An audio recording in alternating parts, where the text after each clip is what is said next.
यख़रुजु नबातुहु बिइज़्नि रब्बिह, अपने रब के फजल से अच्छी फसल देती है। क्या बोले बोले अच्छी जमीन अपने रब के फजल से क्या देती है।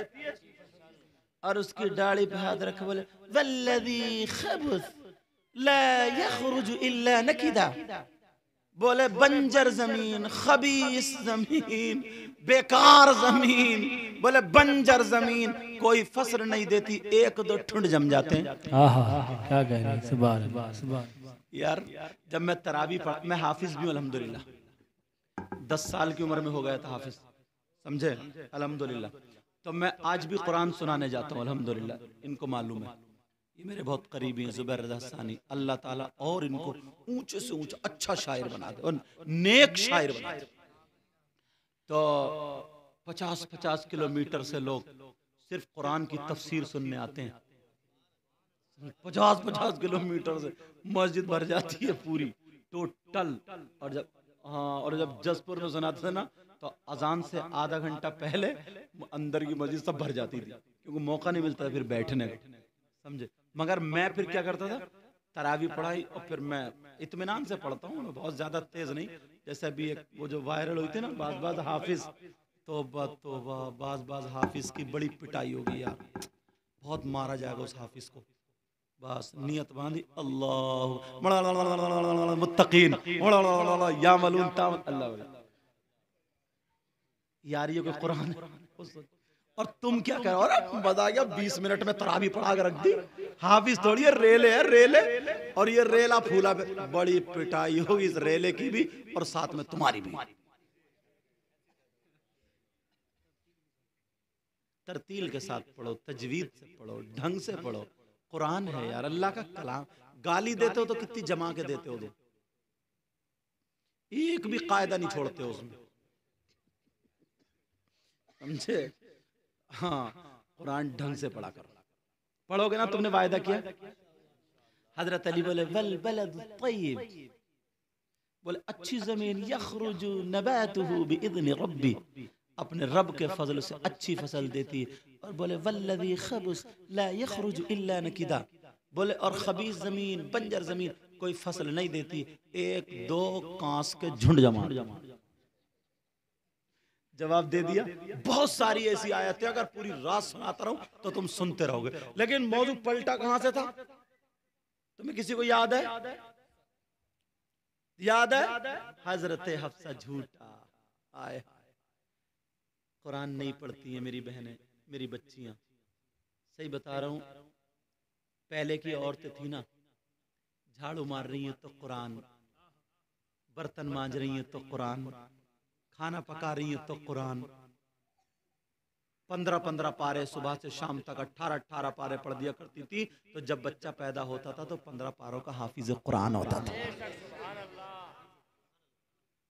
आज पहले कितने वली, गौसे पाक को जन्म देने वाली औरत, बड़े पीर साहब को, गरीब नवाज को जन्म देने वाली औरत, साबिर पाक, सारे वलियों को जन्म, औरत का मकाम कम है क्या? सारे वलियों को जन्म देने वाली औरत, मगर वो औरत कौन थी ये भी तो सुन लो।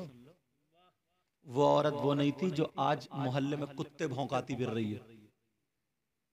उसके पहनने का ढंग नहीं, ओढ़ने का ढंग नहीं, फैशनीले कपड़े, मोबाइल इतना बड़ा हाथ में घूम रही है, मोबाइल को ले हुए पता नहीं क्या तोप समझ रही है,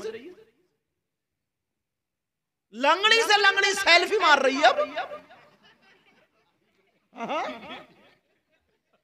उसे पता नहीं ना कि ये सैयद साहब है, तकरीर करने गए हम एक जगह, तो गमला इधर खड़ा ना, गमला, तो गमले पे यूं टेढ़ी खड़े हो गए। मैंने कहा गिर मत जाइए, गमले पे टेढ़ी खड़े हो गए, कभी चुटिया इधर को तो कभी इधर। मैंने कहा लंगड़ी जाएगी कहां को? माँ बाप ने कुछ नहीं सिखाया, माँ बाप की जिम्मेदारी है, माँ बाप की। हजरत हफ्सा ने, वो बात पूरी हो गई थी वहीं पे, समझ में आ गया, उन्होंने जूठा खाया। तो जब पता चला तो रोने लगी, तो हुजूर ने फरमाया हफ्सा तुम अपने माँ बाप को छोड़ के आई, उससे बड़ी बात यह है। तो मैंने कहा था आज के बाद बीबियों को गाली नहीं दोगे, और बीबियां ध्यान रखेंगी बात जो चली थी यहां से चली थी, 3 लोग जन्नत में नहीं जाएंगे, है याद? अभी तो एक ही हुए और 2 बज गए, दूसरा खोलू रहने दूं?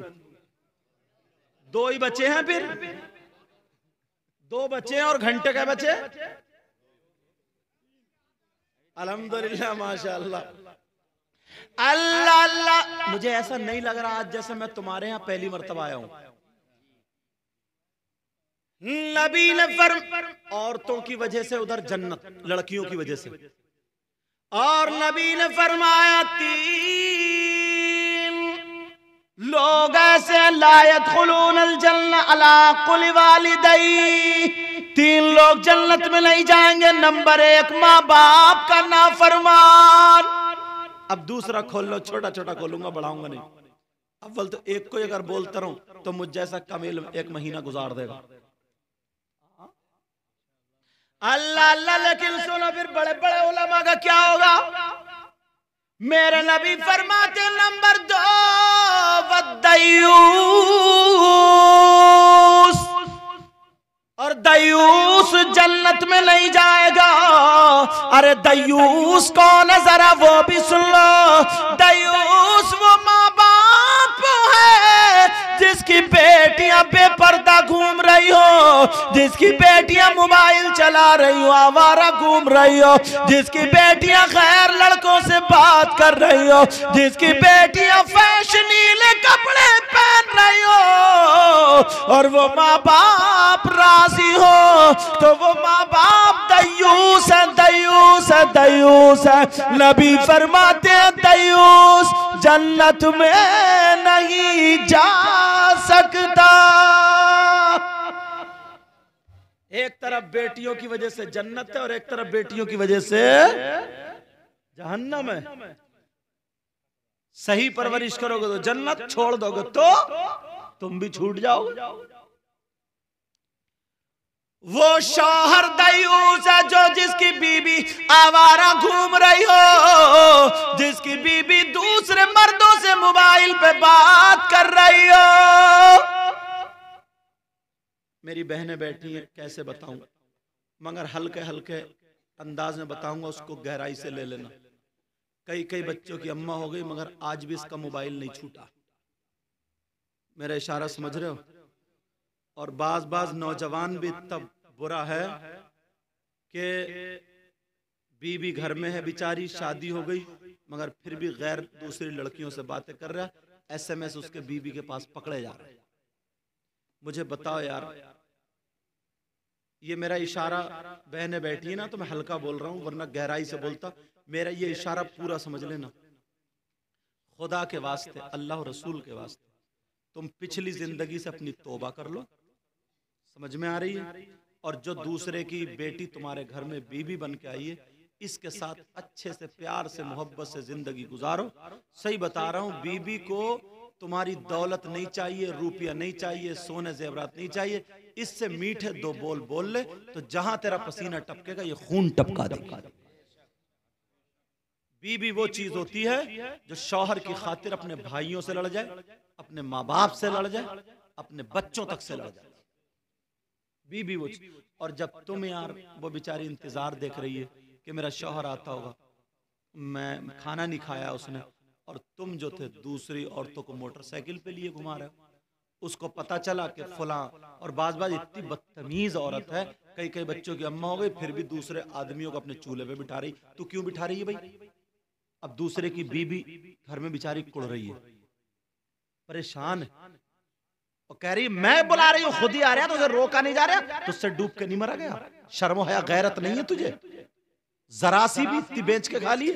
तू अपने अब्बा की शर्म कर, अम्मा के चूल्हे पे बिठा रही है गैर आदमी को, और वो भड़ुआ उसका शौहर।